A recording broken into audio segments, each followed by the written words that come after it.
Bayangkan sebuah negeri kaya raya, dengan emas, rempah, hutan dan lautan yang tak pernah habis. Tapi justru kekayaannya itulah yang membuat negeri itu menjadi incaran bangsa asing selama berabad-abad. Dan yang lebih mengejutkan, banyak dari kisah penjajahan itu tidak pernah benar-benar kita dengar sepenuhnya. Ada hal-hal yang tersembunyi dalam arsip, diceritakan setengah-setengah, atau bahkan dilupakan begitu saja. Pertanyaannya adalah, apa saja fakta yang sengaja atau tidak sengaja disembunyikan tentang penjajahan Indonesia oleh Belanda? Mari kita buka lembaran yang tidak selalu ditulis dalam buku pelajaran. Kalimat Indonesia dijajah Belanda 350 tahun sering kita dengar sejak kecil. Padahal itu tidak sepenuhnya benar. Belanda baru menguasai wilayah Nusantara secara bertahap dan banyak daerah baru ditaklukkan di abad ke-19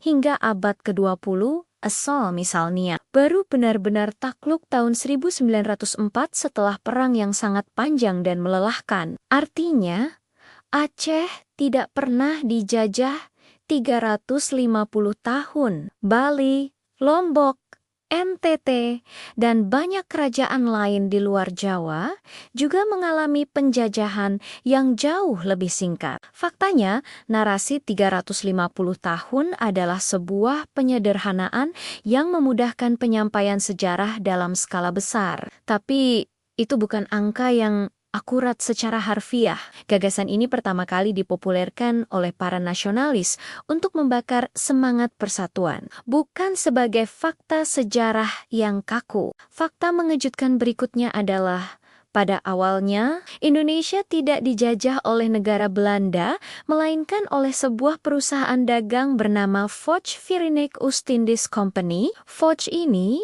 bukan sekadar perusahaan biasa. Mereka punya tentara sendiri, hakim sendiri, hak untuk mengatur wilayah, bahkan punya kuasa untuk menghukum mati. Dengan kata lain, jutaan rakyat Nusantara pertama kali ditaklukkan oleh sebuah korporasi raksasa, bukan sebuah negara. Foch menjalankan penjajahan bukan atas dasar misi negara atau ideologi, tapi murni atas dasar mencari keuntungan sebesar-besarnya. Jadi, penderitaan rakyat Nusantara saat itu dimulai dari kepentingan bisnis, bukan politik kenegaraan. Ini adalah sebuah cikal bakal penjajahan korporat pertama di dunia dalam skala sebesar ini. Belanda sebenarnya tidak selalu kuat. Seringkali mereka kalah jumlah, kalah dalam penguasaan wilayah, bahkan kalah strategi di medan perang. Namun mereka punya satu senjata yang sangat mematikan: politik adu domba atau divide et impera. Mereka ahli dalam memecah belah kerajaan-kerajaan Nusantara dari dalam. Perang saudara di Keraton Jawa, perselisihan antar bangsawan, dan perpecahan antar kerajaan membuat Nusantara menjadi rapuh. Belanda akan mendukung salah satu pihak yang berseteru, dan setelah pihak itu menang, dengan bantuan mereka, Belanda akan meminta imbalan berupa wilayah atau monopoli dagang. Ini adalah fakta pahit yang jarang diungkap secara mendalam. Kita dijajah bukan hanya karena Belanda kuat, tetapi juga karena kita pada saat itu tidak bersatu. Saat rakyat Nusantara menderita kelaparan karena sistem tanam paksa, Belanda justru mengalami masa yang mereka sebut zaman keemasan atau Golden Age. Kenapa? Karena rempah-rempah, kopi, gula, teh, dan hasil bumi Indonesia diperas habis-habisan dan dikirim ke Eropa. Keuntungan dari eksploitasi ini sangat luar biasa besarnya.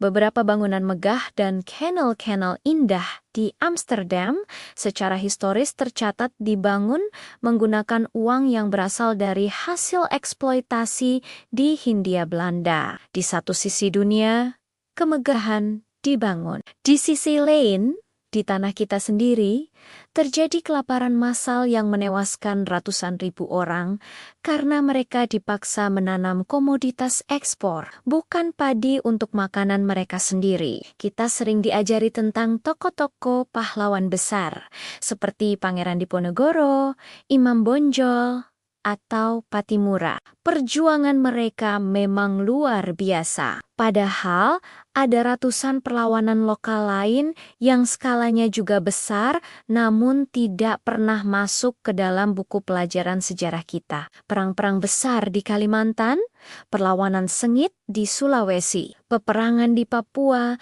pertempuran di NTT, dan Maluku seringkali hanya tercatat dalam arsip-arsip Belanda, bukan dalam narasi besar sejarah Indonesia modern. Alasannya mungkin sederhana, menceritakan semuanya akan terlalu panjang dan tidak cocok untuk kurikulum sekolah yang singkat. Namun, ini membuat kita lupa bahwa semangat perlawanan melawan penjajah sebenarnya terjadi di mana-mana. Di setiap jengkal Nusantara, tidak hanya terpusat di Jawa atau Sumatera, fakta menarik lainnya adalah ribuan, bahkan mungkin jutaan arsip tentang sejarah Indonesia masih tersimpan rapi di Belanda. Catatan-catatan penting, peta-peta kuno, memo perjanjian rahasia, dan dokumen-dokumen tentang penaklukan kerajaan Nusantara hingga kini masih berada di perpustakaan dan arsip nasional Belanda. Sebagian sudah mulai dipublikasikan dan didigitalisasi,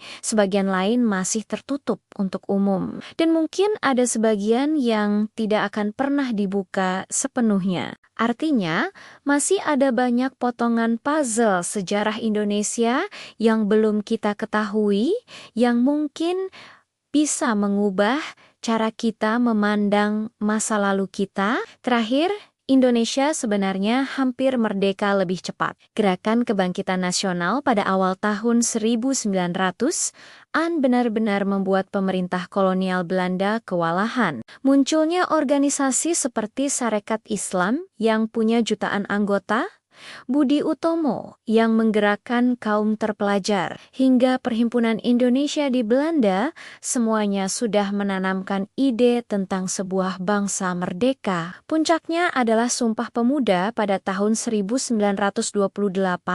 yang menyatukan visi keindonesiaan. Andai saja tokoh-tokoh pejuang saat itu tidak ditangkap, tidak dibuang ke pengasingan, atau tidak dibatasi ruang geraknya secara brutal oleh Belanda. Bisa jadi momentum kemerdekaan datang lebih cepat dari tahun ke 1945.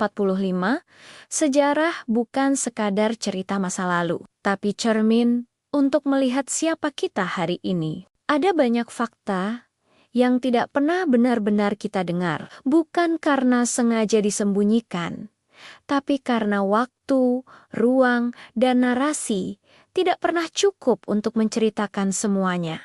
Namun, ada satu hal yang pasti, Indonesia tidak lahir karena penjajah pergi. Indonesia lahir karena rakyatnya memilih untuk bersatu. Dan selama kita ingat bagaimana perjuangan itu terjadi, kita akan tahu bahwa kemerdekaan bukanlah sebuah hadiah, melainkan sebuah warisan yang harus kita jaga dengan persatuan yang sama kuatnya seperti dulu. Terima kasih sudah menonton. Jika kalian suka dengan konten seperti ini, jangan lupa like, komen, dan subscribe. Sampai jumpa di video berikutnya.